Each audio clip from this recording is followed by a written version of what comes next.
Yep, we're rolling for another fragrance review. So following on from the clone fragrances I've been more recently reviewing, which is predominantly Lattafa, and before that Armaf and Al Haramain, we have a very popular clone that I've actually, in terms of seeing it out and seeing it online advertised, this is very popular, and it's very popular for a reason, because it's based on a very popular current fragrance, which is this is a clone of Dior Sauvage Elixir. Now, anybody who's experienced Dior Sauvage Elixir, be it on their skin or out in passing or someone else wearing it, it's very strong, it's very masculine, smoky, powerful, projecting, and so on.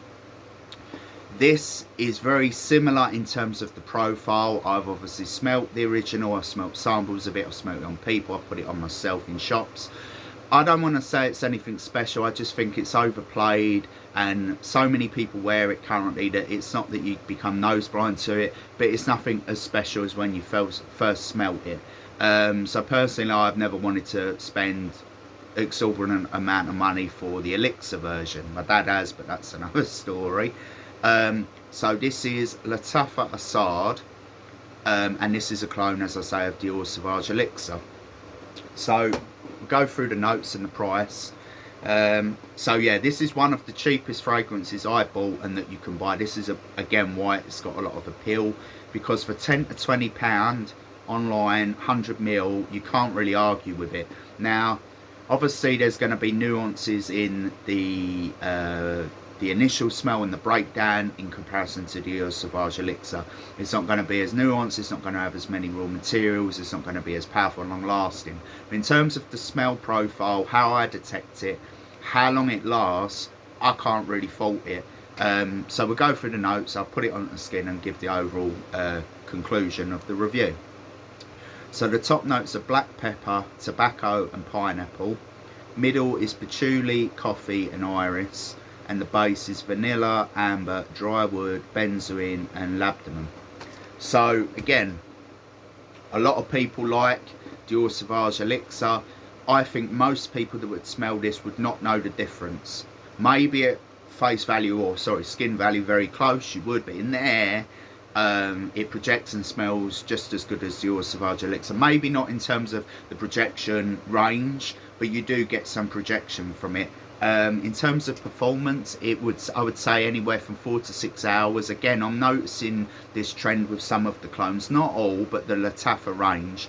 They're not bad as in an hour or two and it's gone, but they're not quite as potent as the real McCoy. So say the Dior Sauvage Elixir, that will last all day on most people, especially on clothes. For me, on my skin at least, not so much clothes, but on the skin, this is anywhere from 4 to 6 hours, probably closer to the 6 hour mark, but that's when it becomes just a skin scent. So take that into account as well when buying a clone. Not all clones are created equal, that's why they're clones and they're cheaper. It tends to be they try to replicate the smell profile. However, the performance is still good, and honestly for £10 to £20 you can't really go wrong. So it's recommended already. I would give this a 7 out of 10. Purely because I'm not a big fan of Dior Sauvage Elixir. I'm going to put it onto the skin and do the review. Obviously I'm kind of jumping the gun here with the conclusion, but I just wanted to put that out there. So it's a 7 out of 10. It's really cheap, it's recommended. Maybe if you really enjoyed Dior Sauvage Elixir, it'll probably raise the mark slightly, because again, in my eyes and in my opinion, it smells exactly like Dior Sauvage Elixir. It just doesn't have the performance and radiance. It's there, but not as pronounced. So 3 sprays onto the skin. So yeah, starts off very radiant, much like Dior Sauvage Elixir. Just sorting out your fragrances here and kind of letting it dry down a bit on the skin, because again, it's very potent and I don't want to go straight in there. So here we go. So even from this range, I get a very dry smokiness aspect of like the wood. Really not as sweet as some of the notes will make out. Kind of a fruit aspect in the background, a little bit spicy as well. So I can see why it's pleasant, because again, I like spicy, smoky fragrances. I have a lot of them. I just find that with Dior Sauvage, it's kind of very, I don't want to say linear, because there is aspects to it that change, but predominant masculine notes is very smoky, dark. So again, clubbing, I almost said romance, like a romantic evening, a date kind of environment. That's the vibe I get off of Dior Sauvage Elixir. And with this, I think it's a bit too potent for maybe a gym or an office environment. You can wear it for homeware as well, because again, why not? But I mean, this is how it's designed. I think it's more clubbing, night environment, and this is the image I have when I smell it. The smokiness is the prominent note that I pick up, and obviously you've got a bit of fruity spice in there as well, so it's very pleasant. So yeah, there's nothing really more I can say.